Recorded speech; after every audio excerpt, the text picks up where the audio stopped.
Bonjour Emmanuel Bompard. Bonjour. Emmanuel Macron à Marseille, un chef de l'État offensif, mode bras de chemise. Vous nous direz comment vous percevez ces déclarations. Chômage, école, lutte contre la drogue. On évoquera aussi les propositions de partage de la valeur avec un texte actuellement à l'Assemblée nationale. Et puis les questions internes aussi à LFI. Mais dites-moi, vous n'êtes pas à Marseille là pour accueillir le chef de l'État. Vous n'y étiez pas hier matin? Non. Pourquoi? Alors que vous êtes député des Bouches-du-Rhône.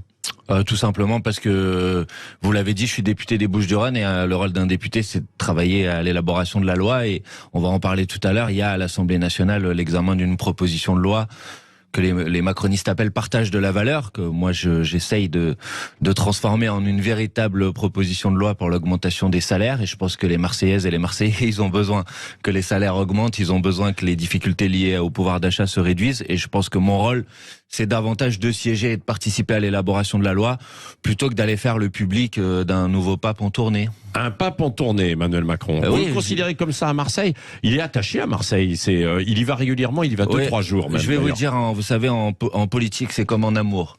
Les déclarations d'amour, c'est bien. Les preuves, c'est mieux. Et les difficultés aujourd'hui des Marseillaises et des Marseillais, c'est des difficultés liées au pouvoir d'achat. C'est les difficultés liées aux assassinats qui se multiplient. Il y a eu, je crois, 23 personnes qui sont décédées depuis le début de l'année. C'est des familles de victimes qui ont perdu un proche et qu'il faut aider. C'est pour ça qu'il y va, le président de la République, non? Alors d'abord, il y a quelque chose Il a mis 5 milliards aussi sur la table. Mais on va parler, si vous voulez, des propositions. D'abord, il y a quelque chose d'extraordinairement monarchique dans la démarche du président de la République, qui devient, pendant 3 jours, on a l'impression qu'il devient maire de Marseille. Bon, je rappelle qu'il y a une municipalité à Marseille comme dans les autres villes, et que si, bien évidemment, le rôle du président de la République, c'est de soutenir les villes quand elles sont confrontées à des difficultés, c'est pas à lui de s'occuper du transport, c'est pas à lui de s'occuper de où on va mettre les bus et les trams et les métros. Bon, donc là, je trouve qu'il y a quelque chose quand même d'extraordinairement monarchique. Maintenant, si vous voulez qu'on vienne sur le fond des propositions. Allons-y par exemple aussi sur l'emploi. On fait le tour du port et je suis sûr qu'il y a une dizaine d'offres d'emploi. C'est ce qu'il a répondu, le président, à une mère de famille qui l'interpellait à propos de son fils de 33 ans qui ne trouve pas et qui est en fin de RSA. Écoutez, est-ce qu'il a raison de dire ça? Non, c'est extraordinairement méprisant. Ça ne correspond à aucune réalité, puisque tout le monde sait, les chiffres sont publics, que pour 13 chômeurs à peu près, il y a une offre d'emploi non pourvue. Non, mais ça, c'est des chiffres, c'est pas Donc, même si l'ensemble des emplois non pourvus étaient pourvus, ça existe. Mais ce qui, pour partie, est impossible, parce que vous savez très bien que s'il y a des emplois non pourvus, c'est aussi parce que le temps que les gens trouvent l'emploi qui correspond, la personne qui correspond à l'emploi qui est non pourvu, ça prend forcément un petit peu de temps. Mais même si l'ensemble des emplois non pourvus devenaient pourvus, vous n'allez pas réduire le chômage si on fait le calcul, 1 sur 13, ça doit faire à peu près 8%. Donc vous voyez bien que vous n'allez pas réduire le problème, la problématique du chômage dans ce pays en faisant en sorte que les emplois qui sont non pourvus deviennent pourvus. Donc vous trouvez c'est méprisant de la part d'Emmanuel Macron? Mais bon, malheureusement, c'est pas réaliste. C'est une spécialité. Emmanuel Macron fait le tour de France, c'est le tour de France du mépris. À chaque ville, alors là c'est le Vieux-Port, parce qu'on est à Marseille, et puis peut-être que si demain il fait ça à Paris, ça va être les Champs-Élysées, et puis à chaque fois il va trouver l'endroit. Fait à Paris. Oui, voilà, ça a peut-être déjà été fait même. Vous voyez? Vous vous souvenez la petite phrase, on traverse la rue, on trouve un boulot. Et donc s'il va aller dans une autre ville, je sais pas, il trouvera un endroit pour. Il faut arrêter de parler comme ça aux gens. Mais est-ce que ça existe quand même? De quoi? Ça aussi, des gens qui finalement ne vont pas chercher du boulot et préfèrent vivre des aides quand ils en ont. Mais écoutez, franchement, si vous pensez que vous pouvez avoir une vie facile avec les aides d'aujourd'hui, c'est que franchement vous avez jamais vécu au RSA. Si vous vivez au RSA dans ce pays, c'est pas vrai que vous en sortez bien et que vous avez aucune difficulté, par exemple liée au pouvoir d'achat. Donc, est-ce qu'il peut y avoir 1 ou 2 personnes dans ce pays qui pourraient avoir un emploi et qui en a pas? Sans doute que ça existe. Est-ce que c'est un problème? Est-ce que c'est une généralité qu'on peut faire? Bien évidemment, c'est pas le cas. Et je vous redis que même si vous résolviez le problème de l'ensemble des emplois non pourvus, vous n'allez pas apporter une réponse concrète aux problématiques liées au chômage aujourd'hui. Donc il ne faut pas raconter n'importe quoi. Et par ailleurs, les difficultés des Marseillaises et des Marseillais, comme d'ailleurs dans l'ensemble du pays, je crois, c'est le pouvoir d'achat, c'est les prix qui explosent. Il y a une étude qui est sortie hier du FMI, c'est pas la France Insoumise, du FMI, qui dit que les 3/4 à peu près de l'inflation est due à l'augmentation des marges des grandes entreprises et à l'augmentation des profits. Donc que fait le gouvernement gouvernement pour bloquer les prix. Il ne fait rien. Les difficultés des Marseillaises et des Marseillais, je peux vous le dire, dans les quartiers populaires dans lesquels s'est rendu le président de la République hier, c'est l'augmentation des charges liées au logement. Vous avez des personnes aujourd'hui qui vivent dans des logements sociaux et qui ont vu leurs charges multipliées par 2, par 3. Oui, il y a l'augmentation du prix de l'énergie. Et que fait le gouvernement sur ce sujet? Il ne fait rien. Donc si à un moment... il y a eu le bouclier tarifaire à un moment donné. Justement, précisément, vous me dites il y a le bouclier tarifaire. Moi je vous dis, il y a des bailleurs sociaux aujourd'hui à Marseille pour qui le bouclier tarifaire ne s'applique pas. Et donc des gens, parce que normalement le bouclier tarifaire, c'est qu'il ne pouvait pas y avoir plus d'augmentation que de 15%. Normalement c'était ça le bouclier tarifaire. Là je vous dis, moi j'ai des factures de charges qui ont augmenté, qui ont été multipliées par 2 ou par 3. Donc là le bouclier tarifaire en l'occurrence ne fonctionne pas.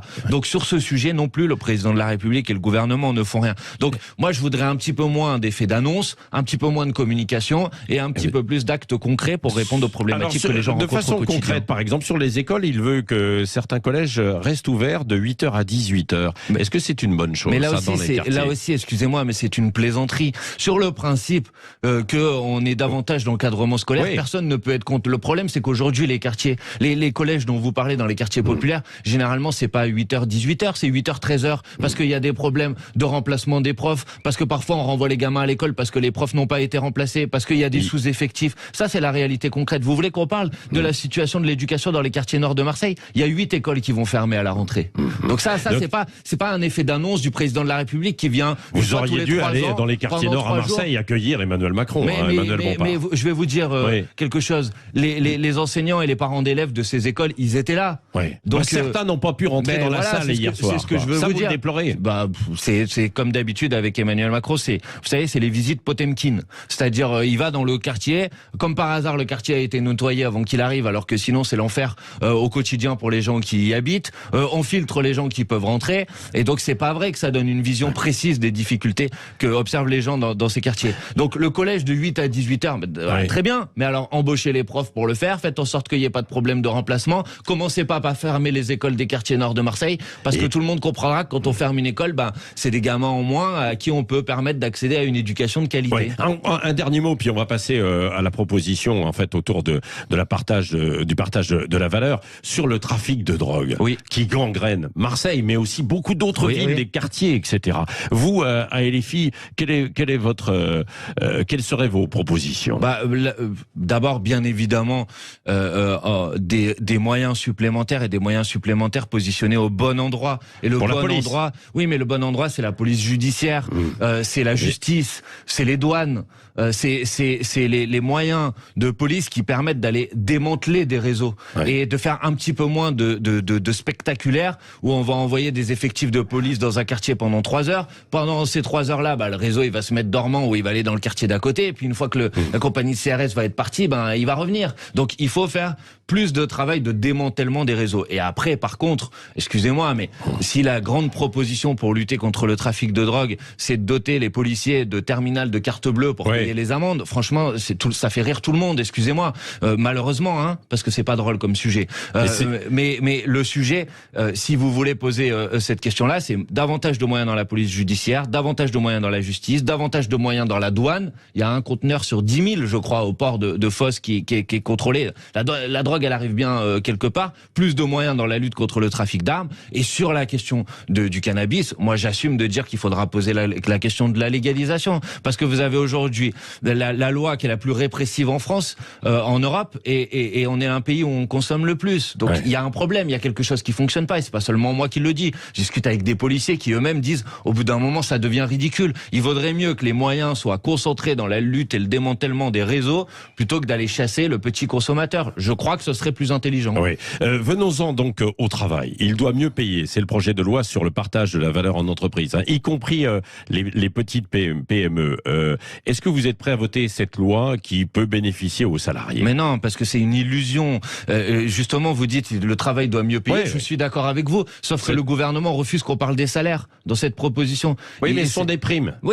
Donc c'est les primes, l'intéressement, etc. Donc ça se substitue à l'augmentation de salaire. C'est lié à l'activité de l'entreprise, aussi. Mais quand une entreprise est dans une bonne situation, il faut que les salaires augmentent. Aujourd'hui, vous avez dans ce pays, en moyenne, les salaires qui, sur l'année dernière, ont à peu près augmenté de 4% quand l'inflation est de 6%. Donc, concrètement, ça veut dire que les salaires ont baissé.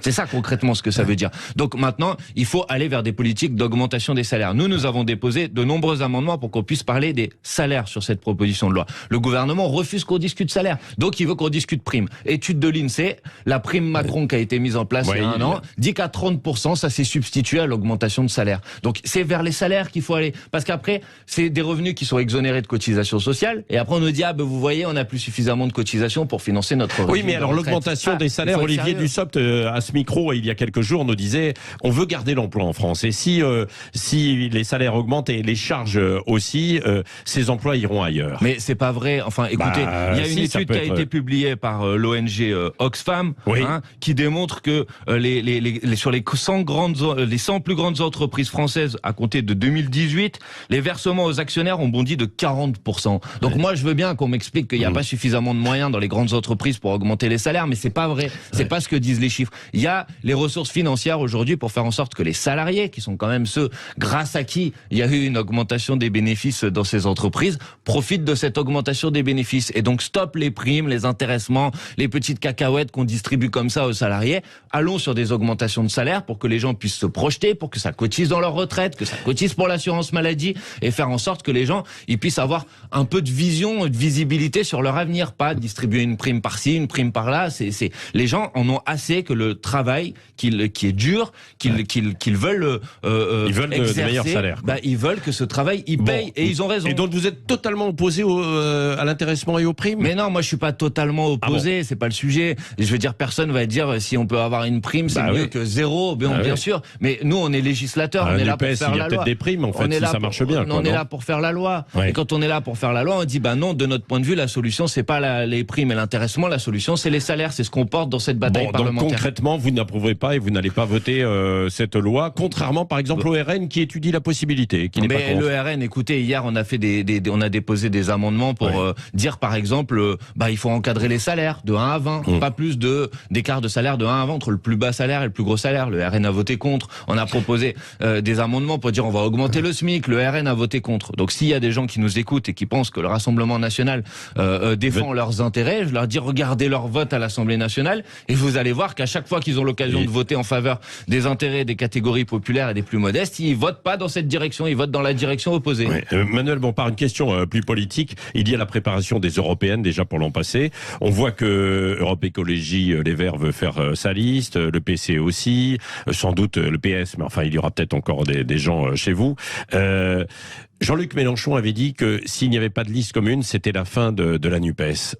C'est ce qui risque d'arriver ou pas? D'abord, moi je souhaite qu'il puisse y avoir une liste commune. Et donc j'aspire à convaincre mes partenaires que ce serait la meilleure solution. Ça a l'air d'être dur, quand même, non? Mais il faut laisser du temps au temps. Le week-end dernier, il y a eu, par exemple, un meeting qui a été organisé par toutes les organisations de jeunesse de la NUPES. Il y avait les jeunes écologistes, il y avait les jeunes socialistes, il y avait les jeunes insoumis qui, par exemple, tous sont dit il faut qu'on discute ensemble pour essayer d'aboutir à une liste commune pour les prochaines élections européennes. Il faut que tout le monde comprenne qu'au soir des élections européennes, la question de savoir si la NUPES elle est explosée en petits morceaux loin derrière les macronistes et le Rassemblement national, ou si la liste commune de la NUPES peut battre les macronistes et le Rassemblement national, c'est une question très importante, centrale, décisive. Donc j'espère convaincre mes partenaires. Et pour les convaincre, alors qu'est-ce qu'il faut montrer? Une autre image peut-être que celle de certains et les filles un petit peu trop virulents à l'Assemblée nationale? Non, je crois pas. Je crois qu'à l'Assemblée nationale...